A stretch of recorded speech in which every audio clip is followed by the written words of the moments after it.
el umbral del silencio. Una de las características de Carlos era no ser previsible. A veces llegaba puntualmente a sus citas, otras veces tardaba más de una hora.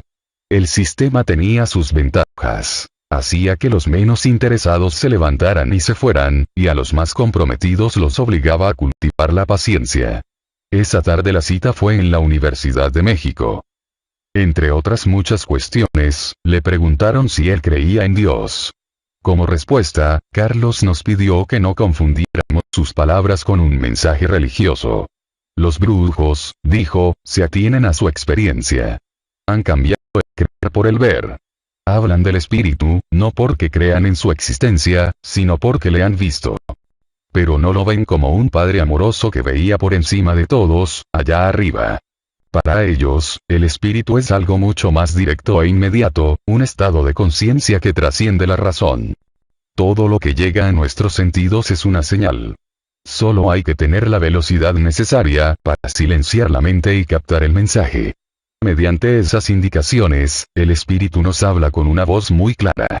Uno de los presentes notó que, aun tratándose de una metáfora, la idea de escuchar al espíritu o hablar con él tenía un aire excesivamente religioso. Pero Carlos fue tajante en su definición: esa voz no es una metáfora. Es literal. A veces se compone de palabras, otras veces solo susurra o despliega una escena delante de nuestros ojos, como una película. De ese modo, el espíritu nos transmite sus comandos, que pueden resumirse en una sola expresión: intenta, intenta. La voz del espíritu nos habla a todos por igual, pero no nos damos cuenta. Estamos tan ocupados con nuestros pensamientos que, en lugar de hacer silencio y escuchar, preferimos recurrir a todo tipo de subterfugios. Por eso existen los convocadores. Le preguntaron qué era un convocador. Respondió: es un recurso de la atención, una manera de acceder a otro nivel de conciencia. Podemos usar casi cualquier cosa para sintonizar al espíritu, porque, finalmente, está detrás de todo lo que existe. Pero ciertas cosas nos atraen con más fuerza que otras. Por lo común, la gente tiene sus oraciones, sus rezos y amuletos, o elabora rituales privados y colectivos. Los brujos de la vieja guardia eran propensos al misticismo. Usaban la astrología, oráculos y conjuros, varas mágicas, cualquier cosa que burlase la vigilancia de la razón. Pero, para los nuevos videntes, esos recursos son un despilfarro y ocultan un peligro: pueden desviar la atención de la persona que, en lugar de enfocarse en su vínculo inmediato con el espíritu, se hace adicta al símbolo. Los guerreros actuales prefieren métodos menos ostentosos. Don Juan recomendaba intentar directamente el silencio interior. Recalcando las palabras, precisó que la brujería es el arte del silencio. El silencio es un pasadizo entre los mundos. Al callar nuestra mente, emergen aspectos increíbles de nuestro ser. A partir de ese momento, la persona se hace vehículo del intento y todos sus actos comienzan a resumar poder. Durante mi aprendizaje, mi benefactor me mostró prodigios inexplicables que me espantaban, pero, al mismo tiempo, despertaban mi ambición. Yo también quería ser poderoso como él. Frecuentemente le preguntaba cómo podía yo aprender sus trucos, pero él colocaba un dedo sobre sus labios y se me quedaba viendo. Solo fue años más tarde cuando pude apreciar plenamente la magnífica lección de su respuesta. La clave de los brujos es el silencio. Uno de los presentes le pidió que definiese ese concepto. Contestó: no es definible. Cuando lo practicas, lo percibes. Si tratas de entenderlo, lo bloqueas. No lo veas como algo difícil o complejo, porque no es nada del otro mundo. Tan solo es acallar la mente. Podría decirles que el silencio es como un muelle a donde llegan los barcos. Si el muelle está ocupado, no hay cabida para nada nuevo. Tal es mi visión del asunto, pero, en verdad, no sé cómo hablarles de eso. Explicó que el silencio mental no es solamente la ausencia de pensamientos. Más bien, se trata de suspender los juicios, de atestiguar sin interpretar. Sostuvo que entrar al silencio se puede definir, según el contradictorio modo de los brujos, como aprender a pensar sin palabras. Para muchos de ustedes lo que yo estoy diciendo no tiene sentido, porque están acostumbrados a consultarlo todo con la mente. Lo irónico es que, para empezar, los pensamientos ni siquiera son nuestros, suenan a través de nosotros, lo que es diferente. Y, como nos acosan desde que tenemos uso de razón, hemos terminado por acostumbrarnos a ellos. Si le preguntan a la mente, ella les dirá que el propósito de los brujos es necedad, porque no se puede demostrar con la razón. En lugar de aconsejarles que vayan y verifiquen honradamente ese propósito, ella les ordenará que se escondan detrás de un sólido bloque de interpretaciones. Por tanto, si quieren darse una oportunidad, solo les queda una salida: desconecten la mente.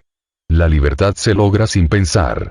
Conozco gentes que consiguieron parar su diálogo interno y ya no interpretan, son pura percepción. Nunca se desilusionan o se arrepienten, pues todo lo que hacen parte del centro de la decisión. Han aprendido a lidiar con su mente en términos de autoridad y viven en el más auténtico estado de libertad. Siguió diciendo que el silencio es nuestra condición natural. Nacimos del silencio y allá volveremos. Lo que nos contamina son las ideas superfluas que se cuelan en nosotros a partir de nuestra forma colectiva de vivir. Nuestros parientes, los primates, tienen costumbres sociales muy arraigadas cuyo objetivo es disminuir los niveles de tensión dentro del grupo. Por ejemplo, dedican mucho de su tiempo a acariciarse, olerse o extraerse mutuamente los piojos. Esas costumbres son genéticas, así que no han muerto.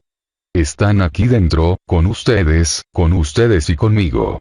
Solo que los humanos hemos aprendido a sustituirlas por intercambios de palabras. Cada vez que tenemos una oportunidad, nos tranquilizamos unos a otros platicando sobre cualquier cosa. Después de milenios de convivencia, hemos interiorizado esos intercambios al punto que ya sea que estemos dormidos o despiertos, nuestra mente no está quieta, siempre está hablando consigo misma.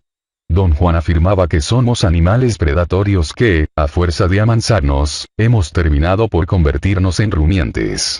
Pasamos la vida regurgitando una lista interminable de opiniones sobre casi todo.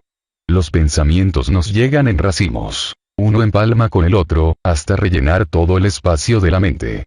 Ese ruido no tiene ninguna utilidad, porque prácticamente en su totalidad, está dirigido al engrandecimiento del ego. Debido a que va en contra de todo lo que nos fue enseñado desde niños, el silencio debe ser intentado con ánimo de combate. En este momento ustedes cuentan con una gran ventaja: la experiencia de los acechadores. Los brujos de ahora nos proponemos pasar por el mundo sin llamar la atención, tratando con todos por igual. Un guerrero acechador se hace dueño de la situación, para bien o para mal, porque hay algo terriblemente efectivo en actuar sin la mente. Le pidieron que nos diese algunos ejercicios prácticos para llegar al silencio.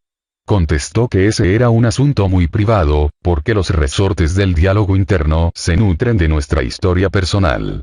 Sin embargo, a través de milenios de prácticas, los brujos han observado que, en el fondo, somos muy parecidos y hay situaciones que tienen el efecto de silenciarnos a todos por igual. Mi maestro me transmitió diversas técnicas para acallarme que, bien entendidas, se reducen aún al intento.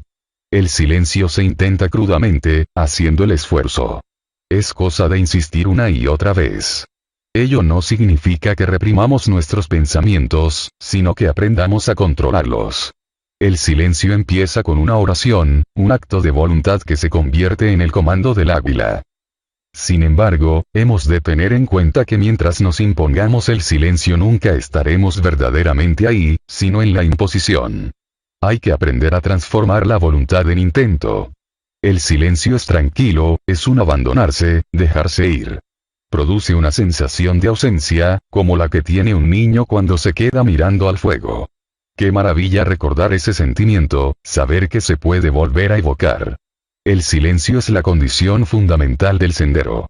Yo pasé largos años batallando para conseguirlo y todo lo que logré fue enrollarme en mi propia tentativa.